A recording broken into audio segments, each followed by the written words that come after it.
Hello students, आज हम class 10th का ट्रिग्नोमेट्रिक चैप्टर करने जा रहे हैं और इसमें सारे 1 marker questions, maximum 1 marker questions मैं आपको करवा रही हूँ और ये क्वेश्चंस आपको बोर्ड में काफ़ी हेल्प देंगे। मतलब अगर तुम्हें एक बार कॉन्सेप्ट क्लियर हो गया तो तुम हर टाइप के क्वेश्चंस को कर सकते हो।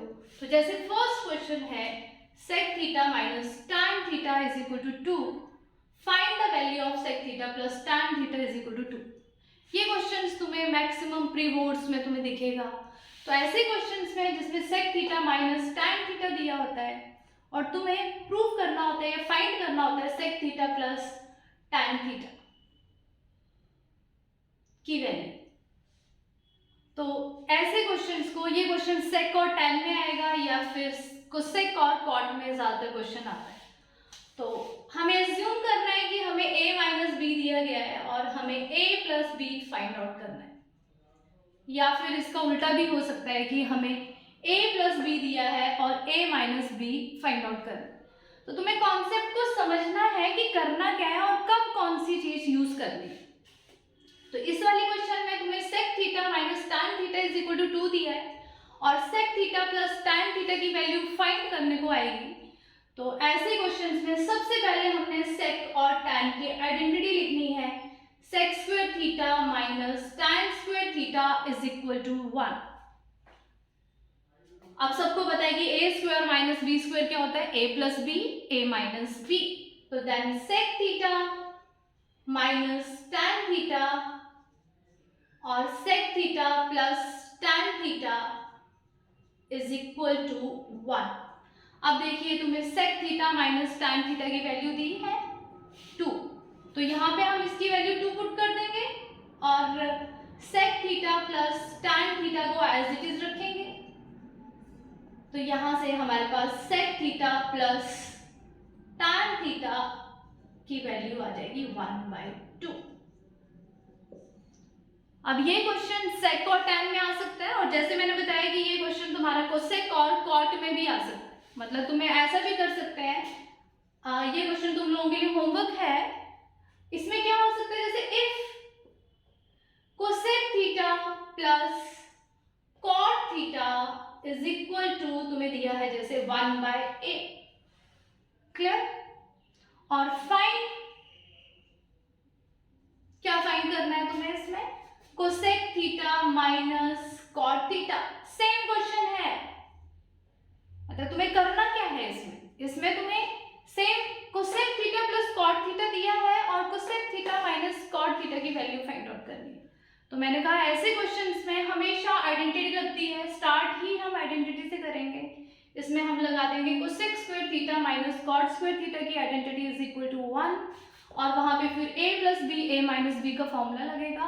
अब इस वाले केस में हमें a प्लस बी दिया है और अब हमें फाइंड आउट करना है a माइनस बी। तो ये क्वेश्चन तुम्हारे लिए होमवर्क है।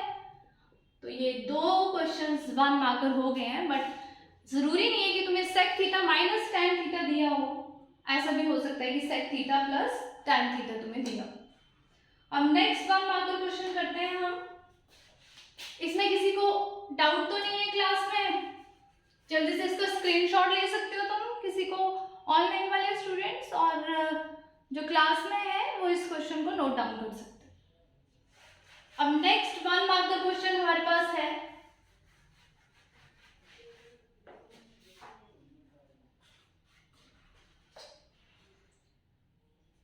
if sin theta is equal to a upon b। वैसे तो बहुत इजी क्वेश्चन है, बट जैसे ही स्टूडेंट्स को a और b दिख जाते हैं वो कंफ्यूज हो जाते हैं। अदरवाइज ज्यादातर क्वेश्चन जो होते हैं वो एनसीईआरटी बेस्ड होते हैं, बस कॉन्सेप्ट को तुम्हें समझना है। अब देखो a अपॉन b दिया है, इसी से स्टूडेंट्स क्या हो जाएंगे, कंफ्यूज हो जाएंगे। तो पहले तो मैंने कहा है कि साइन थीटा होता क्या है। साइन थीटा होता है परपेंडिकुलर अपॉन हाइपोटेन्यूज, यही होता है sine theta, p upon h। तो अब हम क्या करेंगे, एक ट्राइंगल बनाएंगे। पूरी की पूरी ट्रिग्नोमेट्री हमारी एक राइट एंगल ट्राइंगल पे डिपेंड करती है। तो इसमें हमने क्या किया, ये हमारा 90 डिग्री है और यहाँ पे हमने थीटा ले लिया। अब सबको ये पता है क्योंकि प्री बोर्ड चल रहे हैं और कुछ के बोर्ड्स आने वाले हैं, सबके बोर्ड्स आने वाले हैं, तो तुम्हें देखिए तुम्हें एग्जैक्टली पता होना चाहिए कि थीटा के जस्ट ऑपोजिट जो होता है वो परपेंडिकुलर होता है। तो थीटा के जस्ट ऑपोजिट जो है वो परपेंडिकुलर है और 90 के जस्ट ऑपोजिट जो होती है साइड वो होती है हाइपोटेन्यूज। बचा बाकी बेस। क्लियर? तो अब हमारा साइन थीटा दिया है a upon b, it means p upon h। इसका मतलब है कि p तुम्हें a दिया है और h तुम्हें b दिया गया है। अब सबको थ्योरम आती है पाइथागोरस, क्लास 7th 8th में हम करते हैं पाइथागोरस थ्योरम। उसमें क्या है, जो हाइपोटेन्यूज का स्क्वायर होता है, sorry, h square is equal to p square plus b square. Clear? अब यहां से हम वैल्यूज पुट करेंगे, h की जगह पे b पुट करेंगे, p की जगह पे a and then b square as it is. तो यहां से b स्क्वायर की वैल्यू आएगी b square upon a square. b means capital B indicates base और यहां से b आ जाएगा तुम्हारा b square minus a square. Clear? तो यहां से हमें साइन थीटा दिया है। अब हमें कोई भी अगर एंगल फाइंड आउट करने को बोलता है, जैसे इस क्वेश्चन में हम एज्यूम कर लेते हैं कि हमें बोला है फाइंड tan थीटा। अब मैंने कहा है कि क्वेश्चन का बेस क्लियर है ना, तो तुम्हें कोई दिक्कत नहीं होगी। अब तुम्हें साइन थीटा से तुमने सारी परपेंडिकुलर, बेस, हाइपोटेन्यूज सब कुछ तुम्हें पता चल गया, तो अब तुम्हें कोई प्रॉब्लम नहीं होगी। हम tan थीटा फाइंड आउट कर सकते हैं, कॉट कर सकते हैं, सेक कर सकते हैं। तो tan का फॉर्मूला लगाएंगे, tan theta is equal to p upon b। Then p इज हमारा क्या है a और b हमने फाइंड आउट किया है b square minus a square. तो ये नेक्स्ट क्वेश्चन 1 मार्कर जो इम्पोर्टेंट है इसको भी नोट डाउन कर लीजिए और बाकी स्टूडेंट्स जो हैं स्क्रीनशॉट ले सकते हैं और कोई डाउट है तो मुझसे डाउट पूछ सकते हैं। अब आते हैं हम नेक्स्ट क्वेश्चन में। 1 मार्कर क्वेश्चन ज्यादातर ट्रिकी होते हैं पर होते इजी हैं। अगर एक बार कॉन्सेप्ट तुम्हें समझ आ गया तो ऐसे सच कोई प्रॉब्लम नहीं होती। इसी के नीचे हम नेक्स्ट क्वेश्चन लिख लेते हैं। बहुत छोटा सा क्वेश्चन है और बहुत अच्छा सा क्वेश्चन लगता है मुझे। इन ट्राइंगल ABC, मैंने कहा है कि मैक्सिमम ट्रिग्नोमेट्री एक राइट एंगल ट्राइंगल पे डिपेंड करती है। तो इसमें कह रहे हैं कि एक राइट एंगल ट्राइंगल है जिसमें एंगल दिया गया है C 90 डिग्री। एंगल C हमें 90 डिग्री दिया है एंड देन बोला है कि find the value of cos A plus B। Find cos A plus B। अब सबको पता है कि ट्राइंगल के 3 एंगल होते हैं जिनका सम 180 डिग्री होता है। Angle A plus angle B plus angle C is equal to 180 degree. अब हमें ये क्लियर है कि हमें C एंगल उसने मेंशन किया है कि इट इज 90 डिग्री। तो अगर C 90 डिग्री है और ट्राइंगल के तीनों एंगल का सम 180 होता है तो यहाँ से angle A plus angle B की वैल्यू आ जाएगी 90 डिग्री। बहुत बढ़िया सा क्वेश्चन है और मतलब थोड़ा सा छोटा सा ट्रिक लगता है, थोड़ा सा माइंड यूज करते हैं। अब जरूरी नहीं है कि क्वेश्चन में cos A plus B he find out करने को आए, हो सकता है वो तुम्हें sin A प्लस B कर दे या tan A प्लस B कर दे। तुम्हें सिर्फ ध्यान रखना है कि angle C is equal to 90 degree.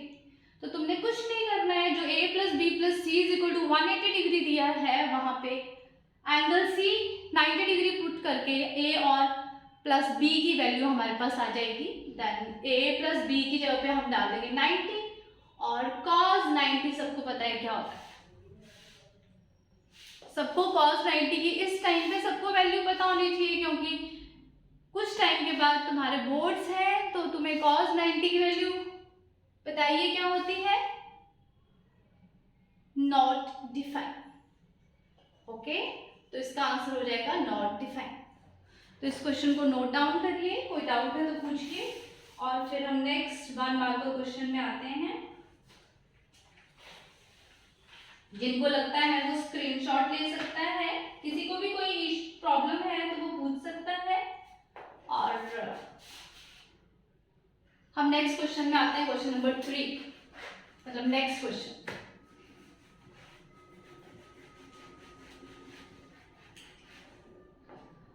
Next question ये वाला क्वेश्चन भी बहुत ज्यादा इंपॉर्टेंट है और अलग अलग वे में आता है।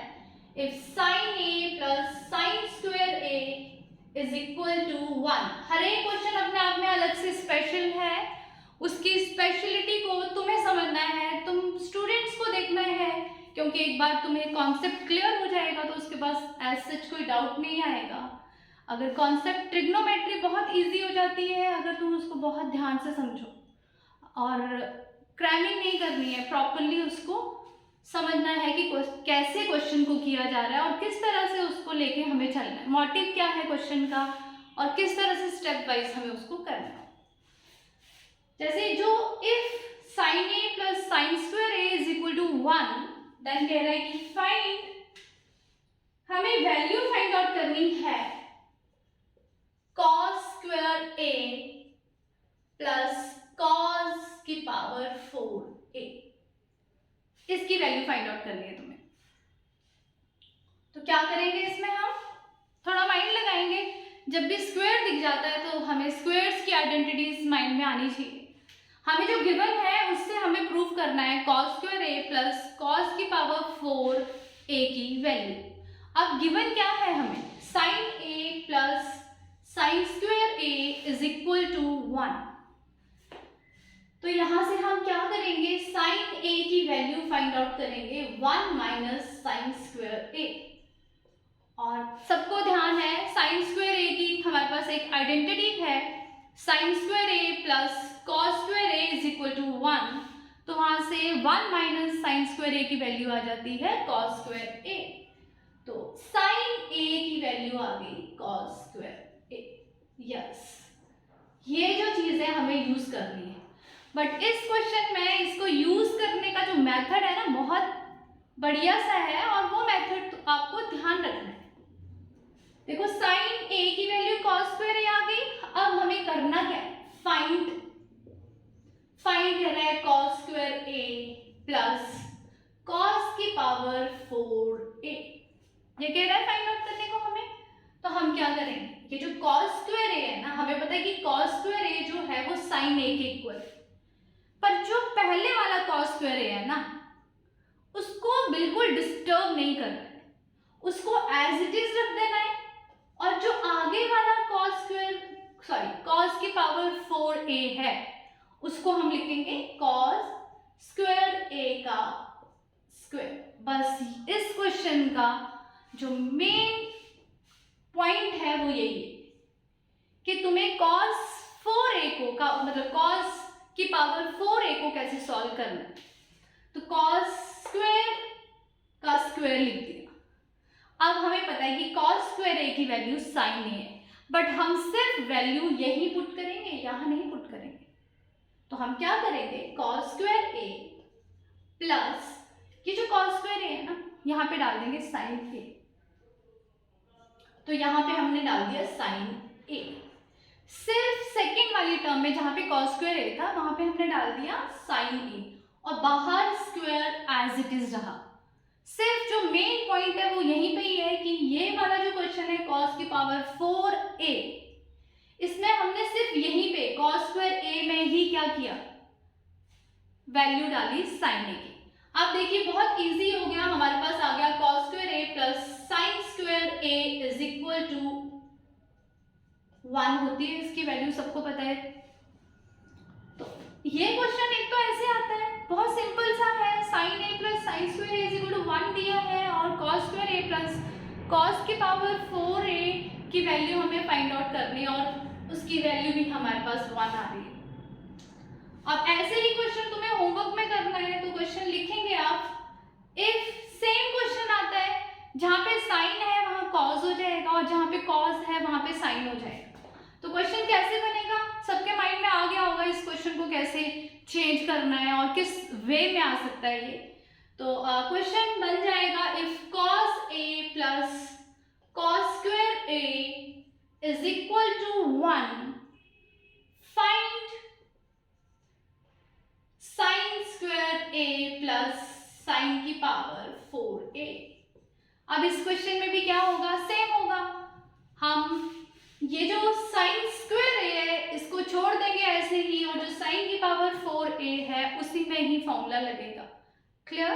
तो ये क्वेश्चन तुम्हारे लिए होमवर्क है, इस क्वेश्चन को करना है, और कोई डाउट है तो पूछना है। इस क्वेश्चन को नोट कर लीजिए, कहीं डाउट है तो पूछिए, और बाकी स्टूडेंट्स इसका स्क्रीनशॉट ले लीजिए जो ऑनलाइन में इसको पढ़ रहे हैं। अब आते हैं हम नेक्स्ट क्वेश्चन में, नेक्स्ट 1 मार्क का question.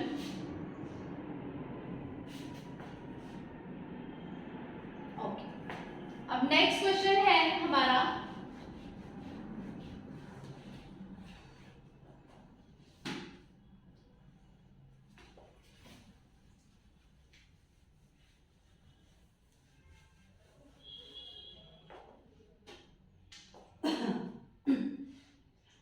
Sine alpha, alpha beta gamma ऐसे कभी भी पूछा जाता है तो बच्चे कंफ्यूज हो जाते हैं, क्योंकि उनको तो आदत सिर्फ थीटा लिखने की होती है या एक्स वाई लिखने की होती है। तो एग्जामिनर सिर्फ कंफ्यूज करने के लिए कि बच्चों को लगे कि ये कुछ नई चीज आ गई है, तो बच्चे कंफ्यूज, कई बच्चे कंफ्यूज हो जाते हैं।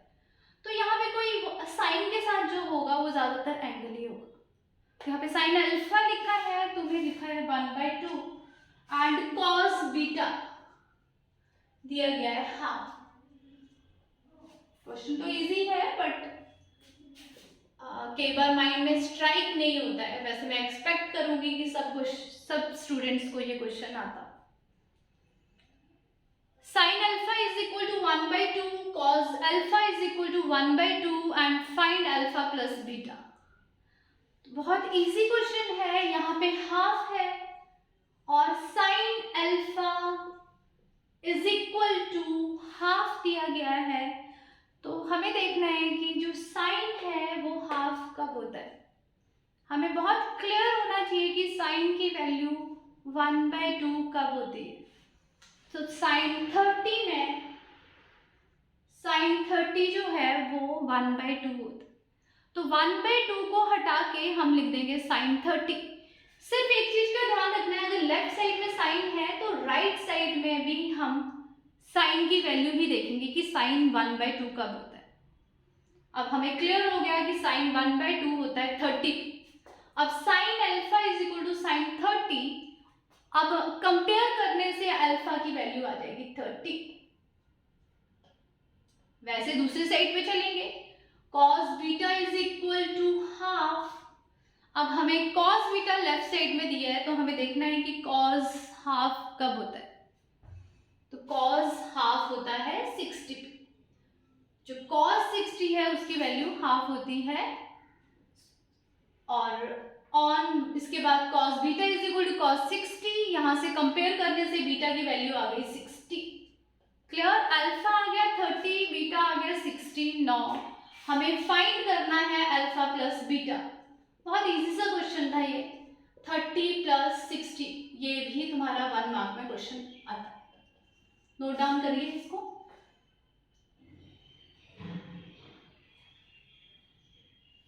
अब आता है नेक्स्ट क्वेश्चन हमारा,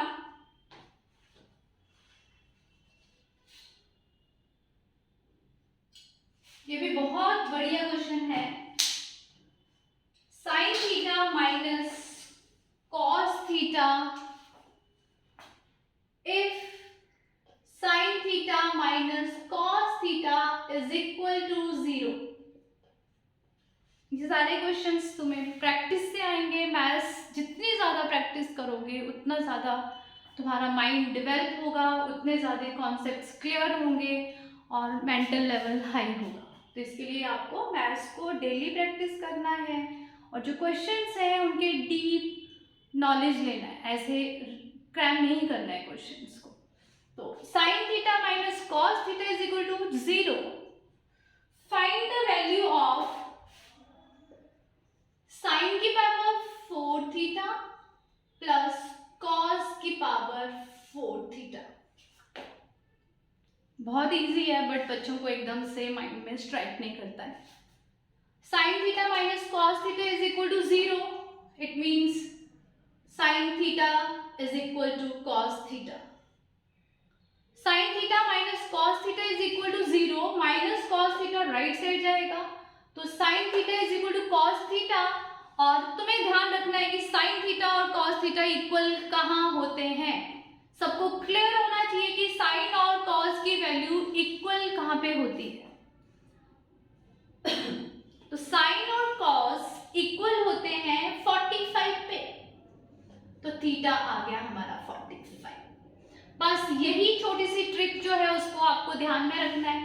जो ध्यान में रख गया उसका क्वेश्चन पूरा हो जाएगा, नहीं तो बच्चे कंफ्यूज रहते हैं कि इस क्वेश्चन में करना क्या है। तो बहुत इजी सा क्वेश्चन है, sine theta minus cos theta is equal to 0। तो सिंपल सिंपल से क्या दिख रहा है आपको कि माइनस को वहां लेके जाना है। तो हम माइनस को वहां लेके गए तो कॉस थीटा बन गया। अब तुम्हें देखना है कि तुम्हारे पास वो क्या रहा है, sine theta is equal to cos theta.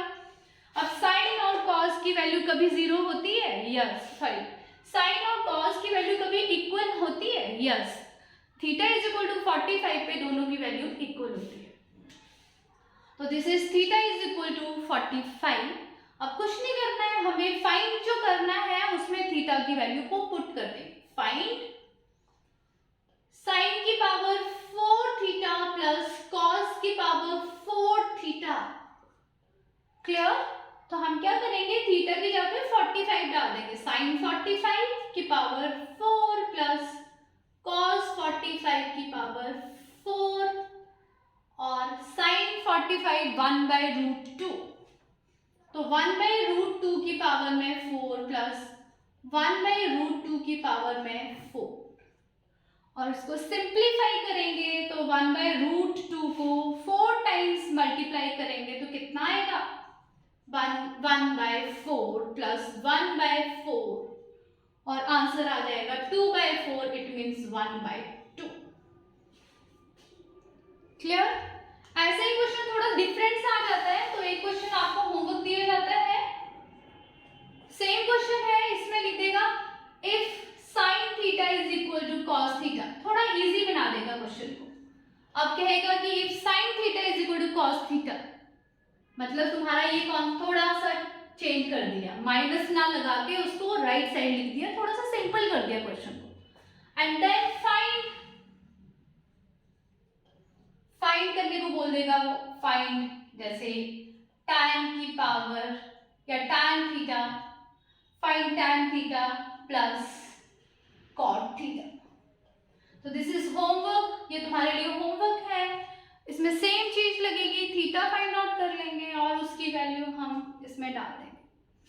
ठीक है, इसको नोट डाउन करिए, जो स्टूडेंट्स ऑफलाइन क्लास ले रहे हैं और ऑनलाइन वाले इसका स्क्रीनशॉट लें और जहां पे भी किसी को प्रॉब्लम आती है इसको बताएं मुझे। नेक्स्ट 1 मार्क का क्वेश्चन, नोट डाउन करिए इसको।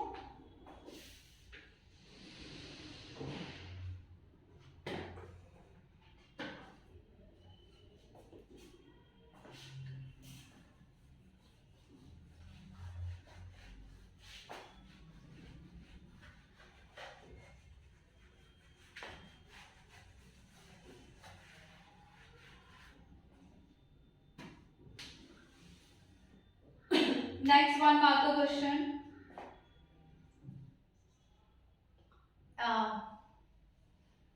find या solve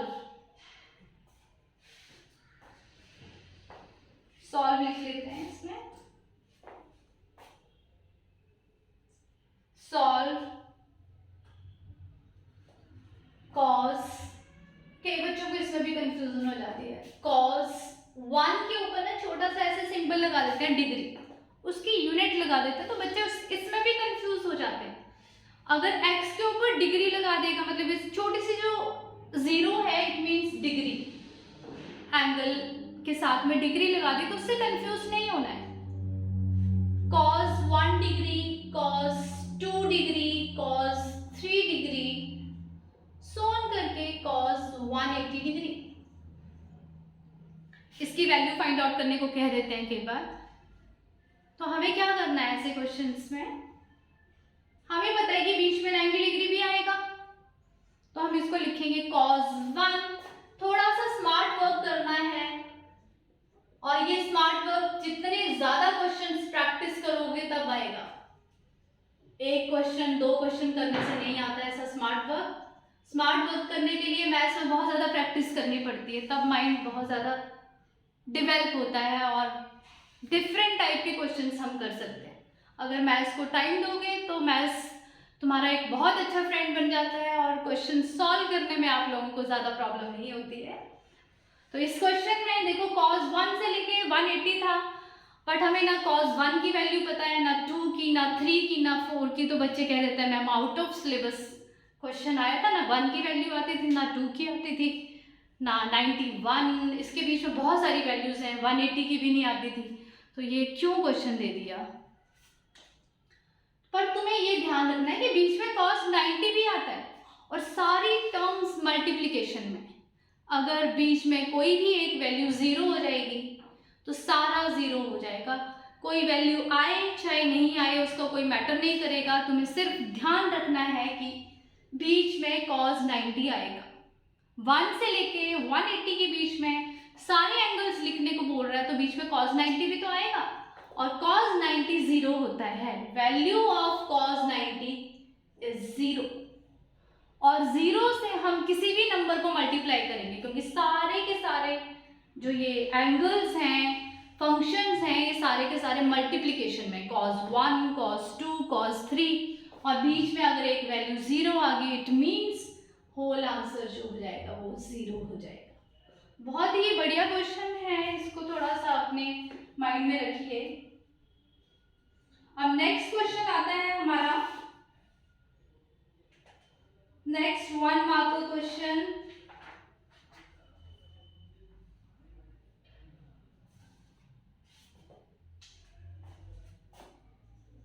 If tan 2 theta is equal to 1/√3, find cot 3 theta। बस अब तक तो हमने मैम थीटा पढ़ा था, चलो आपने अल्फा बता दिया वो भी पढ़ लिया, बीटा बता दिया वो भी पढ़ लिया, पर 2 अल्फा 2 थीटा तो पढ़ा ही नहीं मैम हमने, क्या करें इसमें।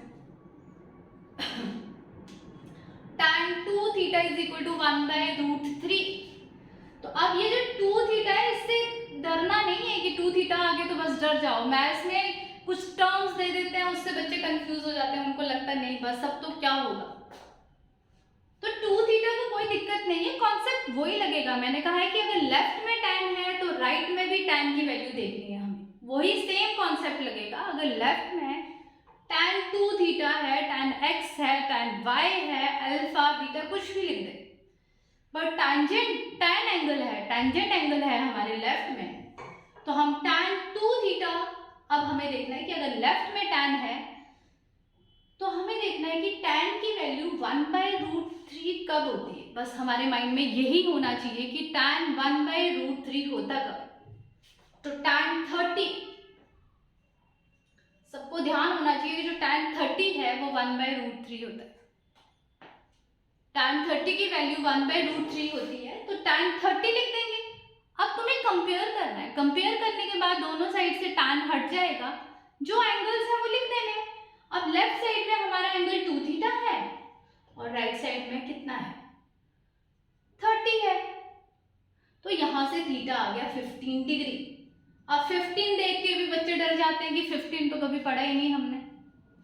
अब इसके बाद देखिए हमें बोला है फाइंड cot 3 थीटा। अब जो फाइंड करना है तुम प्रोसीड तो करो क्वेश्चन को, तुम्हें ये नहीं देखना है कि हमने ये पढ़ा है नहीं पढ़ा है, उसका वे देखिए कैसे करना है, स्टेप वाइज करते जाइए, फाइनली तुम आंसर पे अपने आप पहुंच जाओगे। स्टेप करना है, इनिशिएटिव लेना है, उसको देख के डरना नहीं है। तुम्हें पता है कि कॉन्सेप्ट मैम ने ये बताया कि लेफ्ट में tan है तो राइट में भी tan की वैल्यू देखनी है। उसके बाद क्या करते हैं, दोनों साइड्स को कंपेयर करते हैं। कंपेयर करने के बाद जो टेंजेंट होते हैं या साइन एंगल होते हैं वो हट जाते हैं। कंपेयरिंग के बाद जो आता है वहां से थीटा आ जाता है। अब इसके बाद कह रहा है फाइंड cot 3 थीटा। अब cot 3 थीटा की वैल्यू फाइंड आउट करने के लिए क्या करेंगे, cot 3 और थीटा की जगह पे डाल देंगे 15, तो ये हो जाएगा cot 45। 1, जैसे टेंजेंट 45 1 होता है वैसे ही कॉट 45 1 होता है। किसी को डाउट है तो पूछ सकता है, अदरवाइज इसका स्क्रीनशॉट लेके, जो ऑनलाइन वाले स्टूडेंट्स हैं वो स्क्रीनशॉट ले लीजिए, या और बाकी स्टूडेंट्स नोट डाउन करिए इसको, और कहीं पे भी डाउट है तो पूछ लीजिए।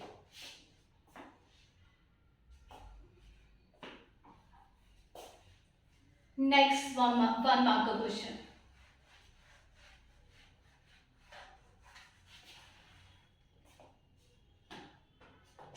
नेक्स्ट 1 मार्क का क्वेश्चन है, if 3 sin theta is equal to 2 cos theta, find, हमें वैल्यू फाइंड आउट करनी है 4 sin theta minus 3 cos theta upon 5 sin theta plus cos theta. Clear? तो इसमें क्या करेंगे, हमें साइन दिया है और कॉस की, साइन और कॉस की टर्म में हमें कुछ गिवन है, हमें गिवन है कि 3 sin theta is equal to 2 cos theta. थोड़ा सा माइंड को हिलाना है और जल्दी से क्वेश्चन को सोचना है कि करना क्या है क्वेश्चन में। अब हमें पता है कि साइन और कॉस को अगर हम एक साइड ले जाएं तो कुछ हो जाएगा, तो साइन को लेफ्ट साइड में रखते हैं, कॉस को राइट में ले आते हैं, और जो नंबर्स हैं उनको, सॉरी, जो थीटास हैं, थीटा साइन कॉस जो फंक्शन है उनको लेफ्ट में ले आते हैं, और जो नंबर्स हैं हमारे पास, जो कांस्टेंट्स हैं, उनको राइट में ले जाते हैं। तो यहां से हमारे पास sine theta upon cos theta की वैल्यू आ जाएगी 2/3। तो यहां से tan थीटा आ जाएगा हमारा 2/3। अब तो क्वेश्चन बहुत इजी हो गया, अब तुम्हें क्लियर है कि tan थीटा की वैल्यू अगर 2/3 आती है तो हम ट्रायंगल लॉ से सारी वैल्यूज निकाल के इसको सॉल्व कर सकते हैं। वैसे तो इस क्वेश्चन को करने का एक मेथड और भी है, अगर हम सारी इक्वेशन को cos थीटा से डिवाइड करते हैं तो ये पूरा क्वेश्चन tan में चेंज हो जाएगा, पर वैसे नहीं करना है और माइंड में अगर क्वेश्चन स्ट्राइक ना करे तो ऐसे क्वेश्चंस को ट्रायंगल से करिए, बहुत इजी रहते हैं। tan होता है p/b, ये tan होता है p/b, तो p हमारा हो जाएगा थीटा के जस्ट ऑपोजिट 2, और 90 के ऑपोजिट हाइपोटेन्यूज, और बेस हमारा जो बचा तो 3 हमारा बेस हो जाएगा। पाइथागोरस लगाएंगे, h² is equal to p² plus b², और यहां से h की वैल्यू आ जाएगी √13, तो यहां से हमारे पास h की वैल्यू आएगी √13, 2² प्लस 3² √13। अब हमें क्या क्या चाहिए क्वेश्चन में, साइन थीटा और कॉस थीटा की वैल्यू चाहिए, तो हम फाइन, साइन थीटा आ गया हमारा p/h 2/√13, कॉस थीटा आ गया हमारा 3/√13, और अब इसके बाद हम क्या करेंगे, इनकी वैल्यू जो फाइंड है वहां पे वैल्यूज डाल देंगे और हमारा क्वेश्चन हो जाएगा। तो मुझे लगता है कि इसके बाद तुम इस क्वेश्चन को कर सकते हो। वैल्यूज ही पुट कर रही हैं, तो वैल्यूज पुट करने में किसी को कोई प्रॉब्लम नहीं होनी चाहिए, और इसके आगे तुम इस क्वेश्चन को कर सकते हो। प्लीज नोट डाउन करिए और इस क्वेश्चन को कंप्लीट करिए, और किसी को कुछ प्रॉब्लम आती है सॉल्व करने में तो मुझे बताइए और सॉल्व करिए, अगर कुछ प्रॉब्लम है तो मुझसे पूछिए। तो इस तरह से हमारे 1 मार्कर्स क्वेश्चन चल रहे हैं। अभी हम ट्रिग्नोमेट्री में जो मैक्सिमम 1 मार्क क्वेश्चन हैं उनको अटेम्प्ट कर रहे हैं।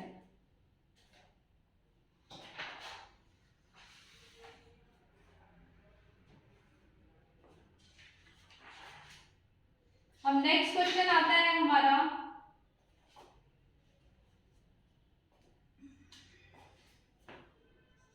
बहुत बढ़िया क्वेश्चन है ये।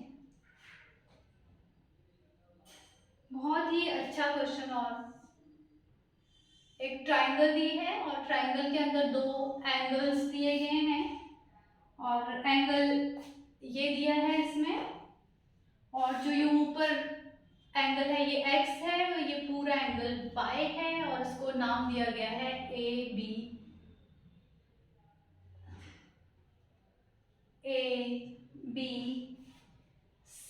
And D।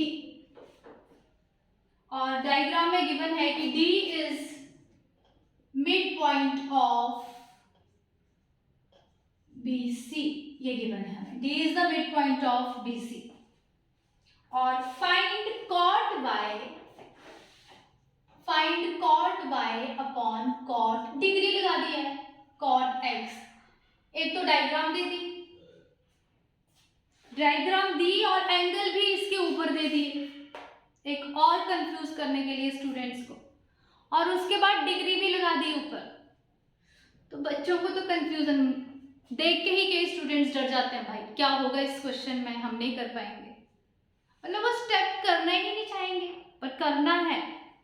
कैसे करना है वो देखिए। इसको cot y दिया है, कुछ नहीं है, डिग्री लगी है, कोई प्रॉब्लम नहीं है, मैंने पहले ही बता दिया कि डिग्री का ऐसा कोई प्रॉब्लम नहीं होता, सेम चीज है।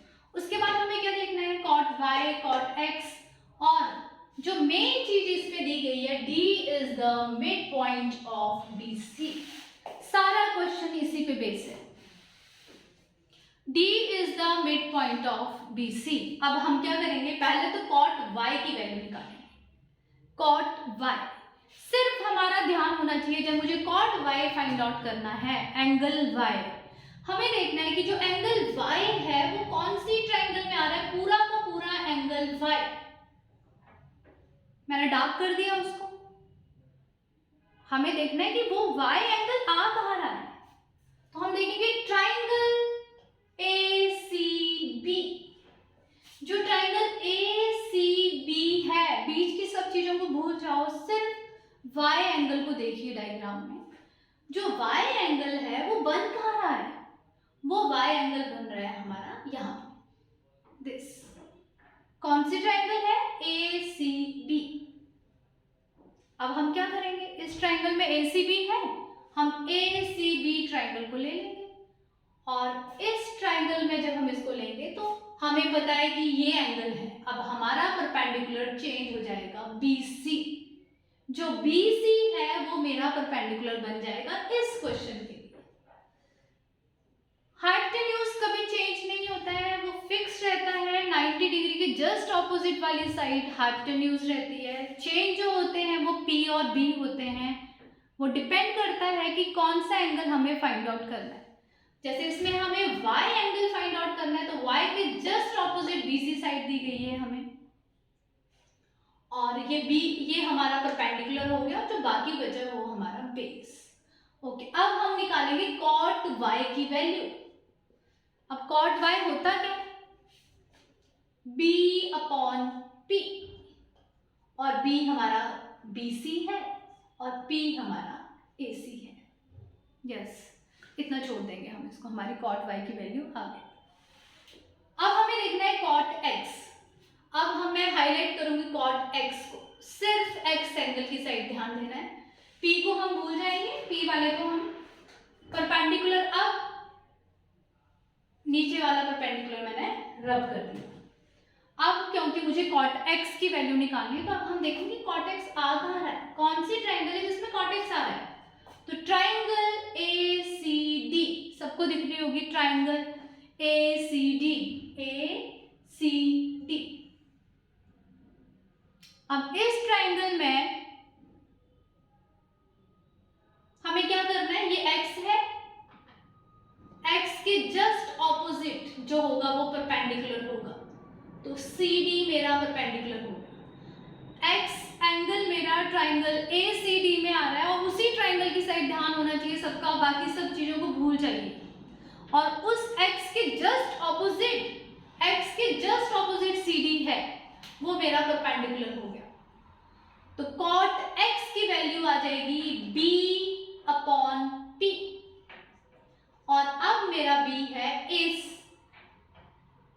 B मेरा है AC, और P है CD। सॉरी, ऊपर वाले में थोड़ी सी गलती हो गई, तुम्हें ध्यान रखना है कि B हमारा है AC और P हमारा है CD। Sorry, CD। यस, तो cot x और cot y की वैल्यू निकल गई। अब क्या करना है हमें, cot y और cot x को डिवाइड करना है। तो cot y को जब मैं cot x से डिवाइड करूंगी तो तुम्हें AC डिवाइडेड बाय BC और फिर उसको डिवाइड करना है AC और CD से, तो हमारे पास आंसर आ जाएगा CD अपॉन BC। और सबको पता है कि D is the mid point of BC। D क्या है, BC का मिड पॉइंट। तो हमें पता है कि मैं CD की जगह पे लिख सकती हूँ 2CD। अगर D BC का मिड पॉइंट है तो BC की जगह पे हम लिख सकते हैं 2CD और आंसर हमारा आ जाएगा 1/2। नोट डाउन करिए, किसी को कोई प्रॉब्लम है तो पूछिए। यही सेम क्वेश्चन tan x और tan y में भी आ सकता है। जैसे इसमें cot y upon cot x की वैल्यू फाइंड आउट करनी थी, अब इसमें हमें tan x upon tan y की वैल्यू भी फाइंड आउट करने को कह सकते हैं। तो किसी को कोई कंफ्यूजन नहीं होनी चाहिए और इसको नोट डाउन करिए, कोई प्रॉब्लम है तो पूछिए। हाँ, इसके बाद हमारे थोड़े से एमसीक्यूज और रह रहे हैं, उसके लिए मुझे लगता है कि 20 या 25 मिनट की वीडियो एक और बनानी पड़ेगी। तो अभी काफ़ी एमसीक्यूज मैंने करवा दिए गए हैं, अभी आप इन एमसीक्यूज को प्रैक्टिस करिए और बाकी एमसीक्यूज हम नेक्स्ट वीडियो में करेंगे। अभी तुमने जितने भी आज मैंने आपको एमसीक्यूज करवाए हैं वो सारे आपने प्रैक्टिस करने हैं, क्योंकि मैथ्स सिर्फ प्रैक्टिस से आएगा। जितनी ज़्यादा प्रैक्टिस करोगे उतना ही ज़्यादा मैथ्स तुम्हारा ठीक होगा। तो अभी मैंने काफ़ी आपको एमसीक्यूज ट्रिग्नोमेट्री के करा दिए हैं। अब हमारे पास हार्डली कुछ एमसीक्यूज बचे हैं जो इम्पॉर्टेंट हैं, वो एमसीक्यूज हम नेक्स्ट क्लास में, नेक्स्ट वीडियो में मैं आपको करवाऊँगी। तो अभी तक कोई प्रॉब्लम है तो मुझे बताइए, अदरवाइज आज के लिए क्लास ओवर कर रही है मैम, और कोई प्रॉब्लम है तो मेरे को आप बता सकते हैं। Thank you so much.